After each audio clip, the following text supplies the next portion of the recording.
Hello everyone, দেখো আজকে অবস্থা। পুচকিকে পড়াতে বসে ওর অবস্থাটা দেখো, কেঁদে কেটে একাকার।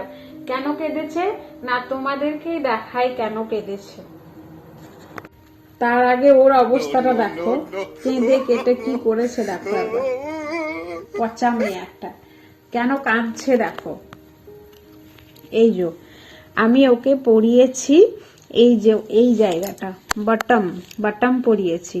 এই যে branches grow from the bottom of the main স্টেমের পাদদেশ বা তলদেশ থেকে যখন ব্রাঞ্চেস গুলো বের হয় সেটা বলেছি।